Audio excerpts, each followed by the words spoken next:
Good morning students, I hope you all are well. तो आज के वीडियो में हम लोग जो टॉपिक पढ़ने वाले हैं वो है डिजिटल डिपॉजिटरी टूल्स।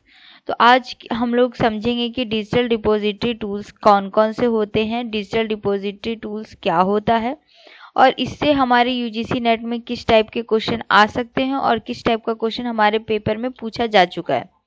तो देखिए, सबसे पहला एक क्वेश्चन मैं आपको एक एग्जाम्पल के लिए ले रही हूँ कि आपसे पूछा गया था, dash is the tool released by DPE to help digital depositories scatter matter platter OCLC ER.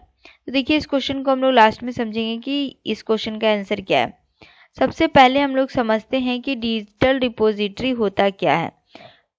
तो देखिए, डिजिटल डिपॉजिटरीज एक टाइप का प्लेटफॉर्म है, या तो हम लोग कह सकते हैं कि एक टाइप का सिस्टम है जिसको हम लोग यूज़ करते हैं स्टोर करने के लिए, मैनेज करने के लिए। और ये क्या करता है, आपको एक्सेस प्रोवाइड करता है डिजिटल कंटेंट का।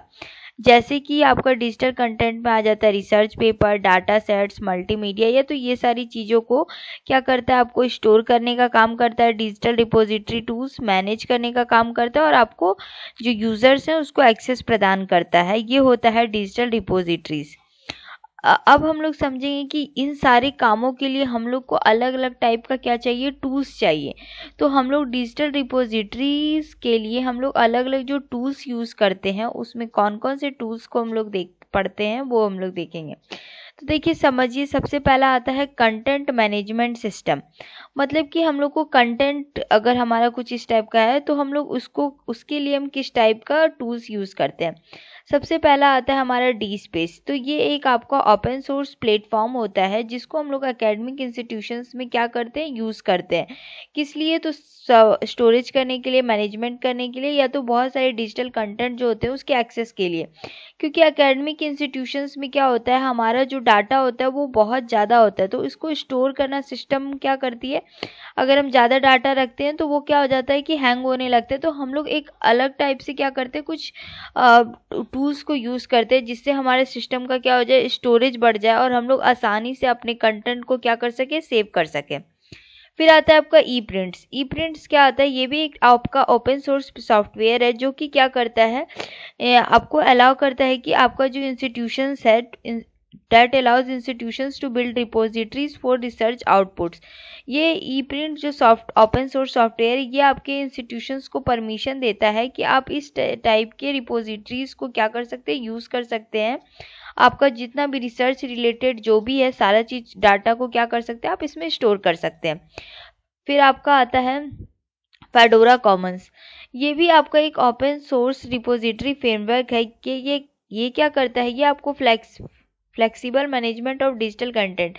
ये क्या करता है, आपको डिजिटल कंटेंट का जितना भी आपका जो भी कंटेंट है डिजिटली जिसको भी आप स्टोर कर रहे हैं उसके लिए आपको क्या करता है, उसके मैनेजमेंट में आपको हेल्प प्रदान करता है। तो आपका कंटेंट मैनेजमेंट सिस्टम में आपका 3 आ गया। बहुत बार पूछा भी जाता है कि सीएमएस में कौन कौन से होते हैं, तो कंटेंट मैनेजमेंट सिस्टम का एग्जांपल हो गया आपका डी स्पेस, ई प्रिंट्स और फेडोरा कॉमन्स। ओके, अब देखिए, दूसरा आता है आपका, दूसरा टाइप का टूल आता है मेटा डाटा मैनेजमेंट टूल्स। देखिए, मेटा डाटा मैनेजमेंट टूल्स में आपका आता है सबसे पहले डुबलिन कोर। ये एक मेटा डाटा का एक स्टैंडर्ड होता है जो कि आपको हेल्प करता है डिस्क्राइब करने में डिजिटल रिसोर्सेज। ये क्या करता है, आपको आपका काम इजी कर देता है कोई भी डिजिटल कंटेंट को क्या करने में, फाइंड करने में और उसको मैनेज करने में। फिर आता है आपका मोड्स, जिसका फुल फॉर्म होता है Meta data object description schema. ये क्या करता है, ये बिब्लियोग्राफिक एलिमेंट जितने भी होते हैं उसका जो भी आपका बिब्लियोग्राफिक एलिमेंट का जो सेट होता है उसको क्या करता है, उसको आपका लाइब्रेरी में क्या करता है, मैनेज करके रखता है, स्टोर करके रखता है। तो ये आपका काम होता है मोड्स का। फिर आता है आपका digital preservation tools. Digital preservation में से आप समझ रहे हो कि आपके डिजिटल कंटेंट को क्या करके रखता है, सेव करके रखता है। तो उसमें सबसे पहला आता है टूल्स आर्काइवमेटिका। ये आपका एक open source digital preservation system है जो क्या करता है, that automates the process of preparing digital files for long term preservation.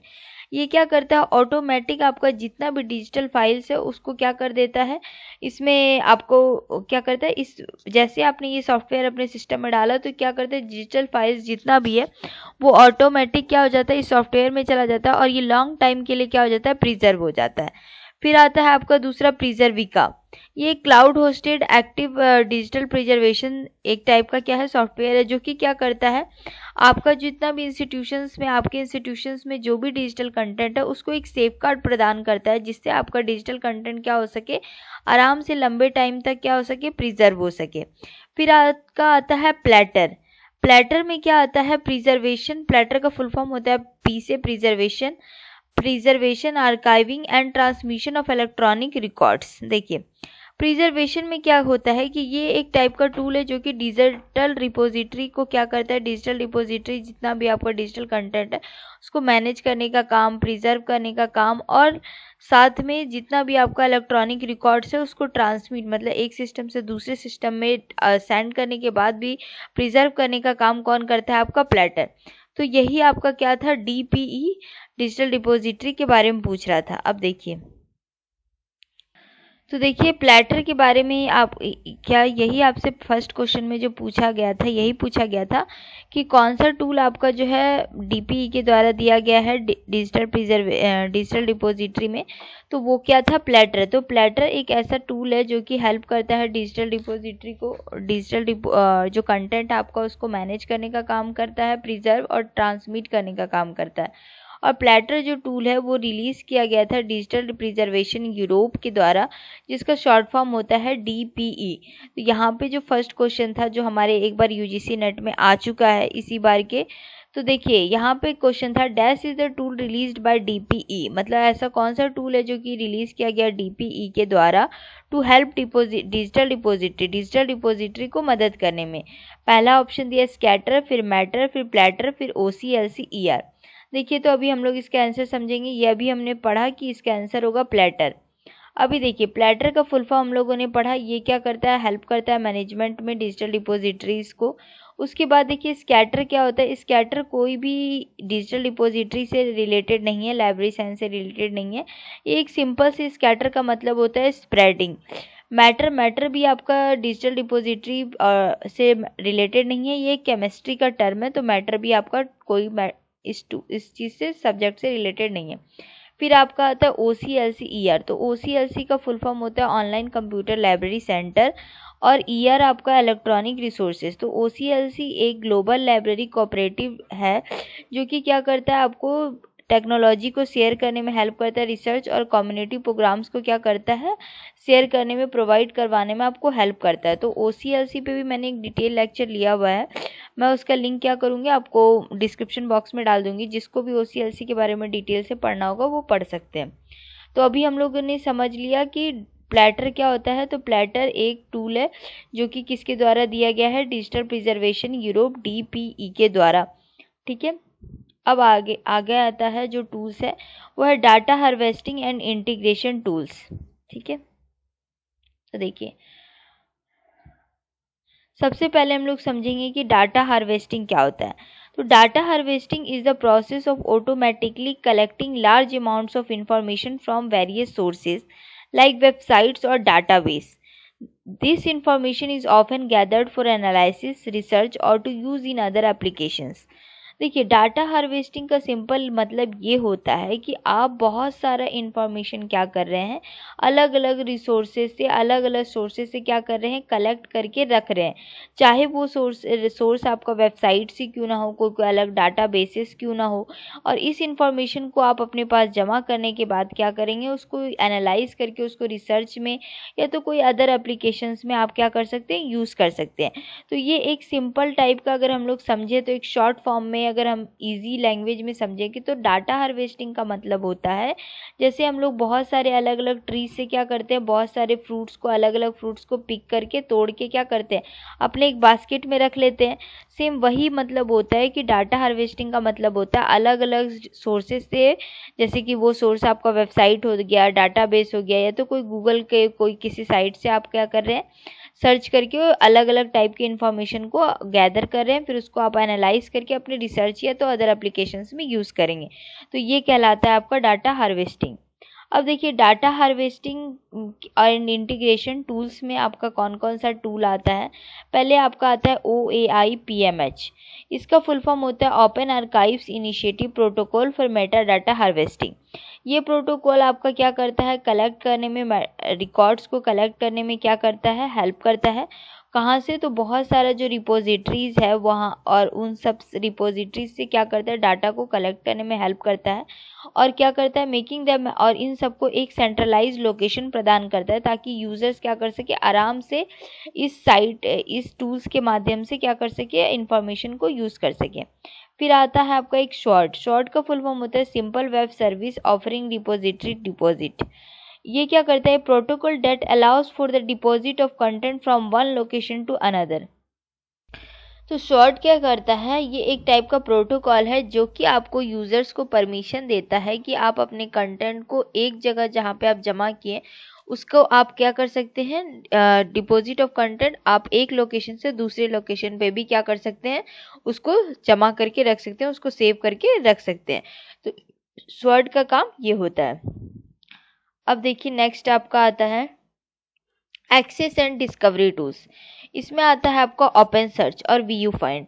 तो ओपन सर्च में आता है collection of technologies that allow for the quarrying and publishing of search results, improving the discoverability of content in digital repository. ये क्या करता है, ये एक टेक्नोलॉजी का कलेक्शन होता है जो कि हेल्प करता है, जो कि आपको हेल्प करता है कि आप क्या कर सकते हैं कि पूछ सकते हैं और क्या कर सकते हैं कि जो भी आपका अलग अलग टाइप का जो रिसर्च पब्लिश होता है उन सारी चीज़ों को क्या कर सकते हैं, आप सर्च करने में हेल्प कर सकते हैं, उसको डिस्कवर कर सकते हैं।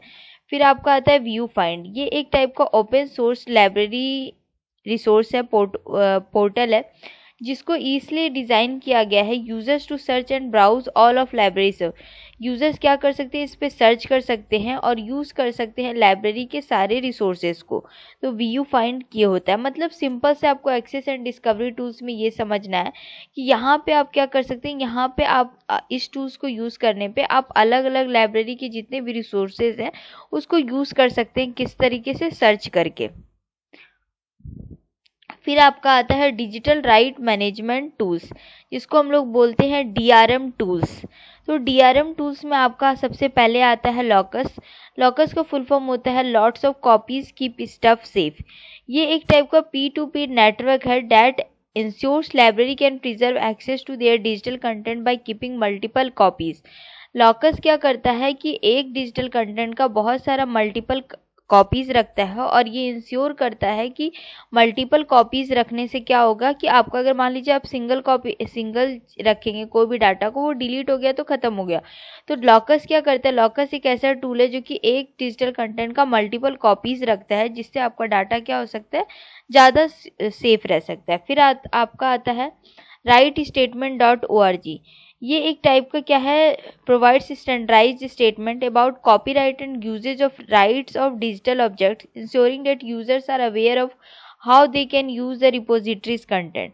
ये क्या करता है, ये आपको कॉपीराइट से सबसे पहले सेव करता है। दूसरी बात, ये यूजर्स को अवेयर करवाता है कि आप किस तरीके से डिजिटल रिपोजिटरी का जो कंटेंट है उसको क्या कर सकते हैं, यूज कर सकते हैं। तो ये एक टाइप का क्या है, अवेयर करने का, यूजर्स को अवेयर करने के लिए एक टूल है। फिर आपका आता है एनालिटिक्स एंड रिपोर्टिंग टूल्स। इसमें आपका आता है गूगल एनालिटिक्स। ये क्या कर सकता है कि आपको डिजिटल कंटेंट, ये क्या करता है, आपको ट्रैक करता है। ये आपका क्या ट्रैक करता है कि यूज़र का बिहेवियर कैसा है, वो किस टाइप के पैटर्न्स, वो किस टाइप का क्या कर रहा है, बार बार कंटेंट को सर्च कर रहा है और उसी सर्च वाले कंटेंट को ही क्या करता है, आपको बार बार शो करता है, जिससे आप अपना अच्छे से क्या कर सके, डिजिटल डिपॉजिटरी कंटेंट का यूज़ कर सके। फिर आपका आता है IR स्टेट्स 2। ये एक टाइप का टूल है जो क्या करता है, tool for gathering and reporting usage statistics for institutional depository. ये क्या करता है, ये एक ऐसा टूल है जो कि क्या करता है, गैदर करता है और रिपोर्ट करता है जो भी लाइब्रेरी से रिलेटेड जो भी स्टैटिस्टिक्स है वो क्या करता है, यूज़र को प्रोवाइड करवाता है कि एक डाटा, एक टेबल टाइप में आपको एक डाटा प्रोवाइड करेगा स्टैटिस्टिक्स फॉर्म में, जिससे कि क्या कर सके, यूज़र अच्छे से उस चीज़ के बारे में जान सके। फिर आपका आता है रिपोजिटरी होस्टिंग सर्विस। इसमें आता है आपका क्लाउड स्टोर। ये एक टाइप का ऐसा सर्विस है, क्लाउड बेस्ड सर्विस है जो आपको प्रोवाइड करवाता है storage and management solutions for digital depositories.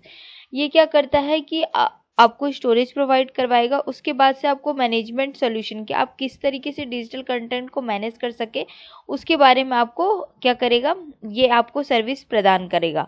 फिर आपका आता है फिक्सियर। ये एक टाइप का ऑनलाइन रिपोजिटरी सर्विस है जिसमें यूजर्स क्या कर सकते हैं, अपने डाटा को शेयर कर सकते हैं, पब्लिश कर सकते हैं और प्लस मैनेज भी कर सकते हैं, अपने रिसर्च डाटा को मैनेज भी कर सकते हैं। तो ये होता है फिक्सियर का काम। तो अभी हम लोग एक बार रिवाइज कर लेते हैं, उसके बाद हम लोग 2-3-4 क्वेश्चंस देख लेंगे। सबसे पहला तो हम लोगों ने क्वेश्चन पढ़ा कि डीपीई के द्वारा कौन सा डिजिटल डिपॉजिटरी टूल है, तो वो है प्लेटर। फिर उसके बाद हम लोगों ने प्लेटर का फुल फॉर्म पढ़ा। फिर उसके बाद हम लोगों ने पढ़ा OCLC का फुल फॉर्म। फिर हमने पढ़ा कंटेंट मैनेजमेंट सिस्टम में आता है आपका DSpace, EPrints, Fedora Commons. Metadata management tools में आता है Dublin Core, MODS. Digital preservation tools में आता है Archivematica, Preservica, platter. Data harvesting का मतलब समझा कि डाटा हार्वेस्टिंग क्या होता है। डाटा हार्वेस्टिंग में कौन कौन सा आता है, SWORD, OA और फिर OAI-PMH। फिर आपका आता है एक्सेस एंड डिस्कवरी टूल्स में open search and VU find. Digital DRM tools में आता है आपका लॉकस। फिर एनालिटिक्स एंड रिपोर्टिंग टूल्स में आता है आपका गूगल एनालिटिक्स, IR स्टैट्स 2। फिर रिपोजिटरी होस्टिंग सर्विस में आता है क्लाउड स्टोर, फिक्सियर।